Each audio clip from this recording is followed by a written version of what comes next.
Digital infrastructure, as we've heard this morning, is the absolute foundation of Europe's economy.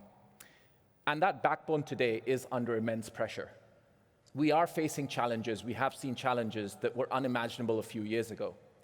Geopolitical tensions reshaping supply routes, climate change threatening physical infrastructure, and global economy that is buffeted by uncertainty and protectionism. And of course, as we think about it, cyber incidents that we've heard about this morning as well. Cyber incidents strike at the very heart of trust.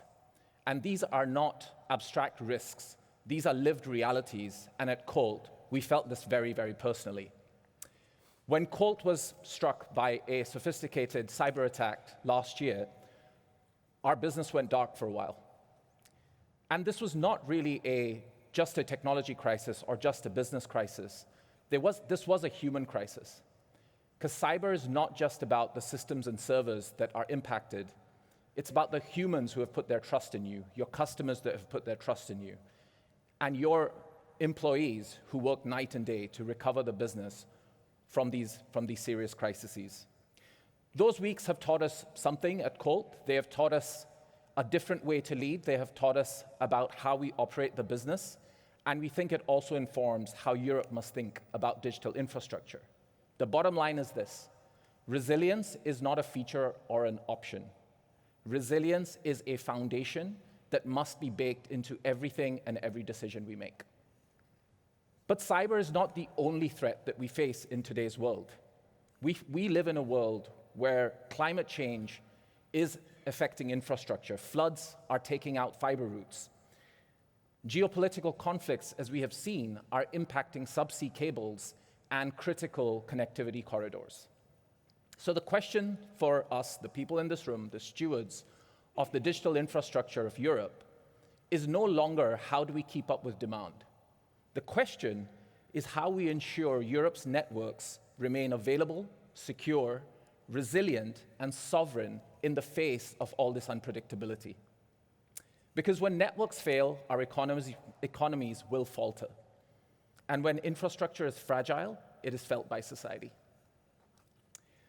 Data sovereignty has now moved from a policy debate to hard, non-negotiable requirements in many key sectors. Governments need to know where data lives, who controls it, who accesses it, and under which jurisdiction it is managed. Enterprises, on the other hand, need predictability. Enterprises need compliance without complexity, and they need infrastructure that they can rely on.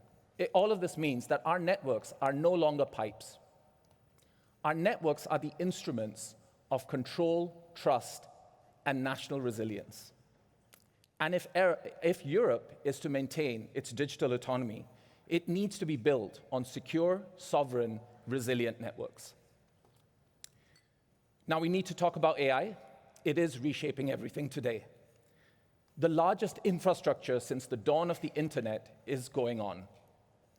We are seeing explosive growth in data centers, explosive growth in east-west traffic patterns, and we are seeing power constraints and capacity constraints across key markets. AI-driven workflows will not work without high-quality connectivity built on fiber. Data centers will not function without resilient, robust fiber. And sovereignty is meaningless without neutral operators connecting it all together. So the AI era is not going to wait for us to modernize our regulatory frameworks, funding models, and how we share infrastructure.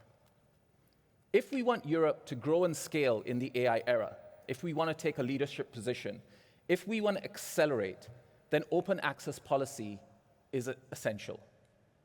It's not optional. In our view, it is essential.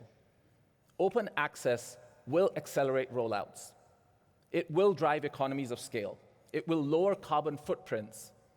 It will expand choice for enterprises and citizens, and it will enable intelligent use of capital instead of duplicating infrastructure builds.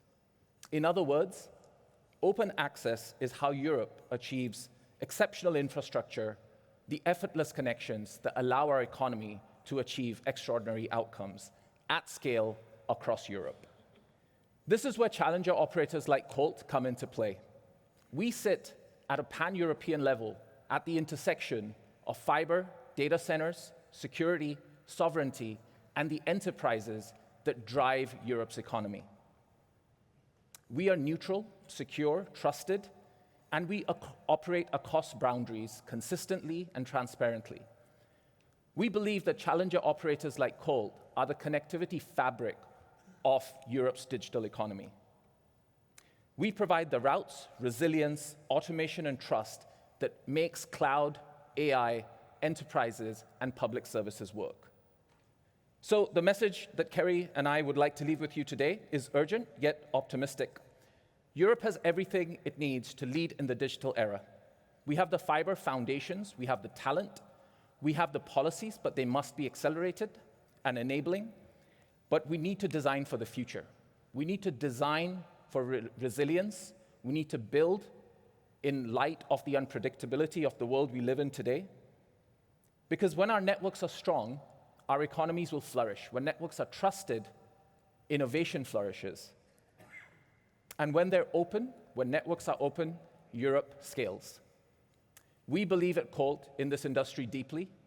We believe in the power of collaboration, and we believe that we can drive the European economy through digital infrastructure when we work together. Thank you very much.